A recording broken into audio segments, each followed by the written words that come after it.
Hi hello friends, అందరికీ నమస్కారం అండి. Welcome to our YouTube channel. రాష్ట్ర వ్యాప్తంగా ఉన్నటువంటి ప్రజలకు ప్రభుత్వం నుంచి 3,000 రూపాయల శుభవార్తలు అయితే రావడం జరిగింది. సో దానికి సంబంధించిన పూర్తి వివరాలన్నీ కూడా ఈ వీడియోలో మనం తెలుసుకుందాం. అయితే వివరాల్లోకి వెళ్లే ముందు మీ అందరికీ ఒక చిన్న రిక్వెస్ట్ అండి. ఈ వీడియో చూస్తున్న ప్రతి ఒక్కరు కూడా వీడియోని ఎక్కడ స్కిప్ చేయకుండా ఎండ్ వరకు చూడండి.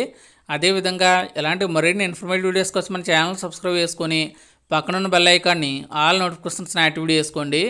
అలాగే వీడియోని మీ మిత్రులకి వాట్సాప్ గ్రూపులకి షేర్ చేసి సపోర్ట్ చేయండి. ఇంకేమాత్రం ఆలస్యం చేయకుండా వివరాలకైతే వెళ్ళిపోదాం. రాష్ట్రంలో అధికారం చేపట్టిన కూటమి ప్రభుత్వం ఇచ్చిన ప్రతి హామీని ఆచరణలో పెట్టే దిశగా అడుగులు వేస్తుంది. అందులో భాగంగా ఇప్పటికే సామాజిక పెన్షన్ల పెంపు కార్యక్రమాన్ని విజయవంతంగా అమలు చేస్తున్న ముఖ్యమంత్రి చంద్రబాబు నాయుడు గారు తాజాగా మరో 3 పథకాలను ప్రజలకు అందించేందుకు సిద్ధమవుతున్నారు.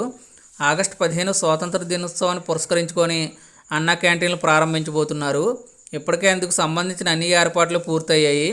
గుడివాడలో ముఖ్యమంత్రి గారి చేతుల మీదుగా తొలి అన్నా క్యాంటీన్ ప్రారంభం కాబోతున్నది.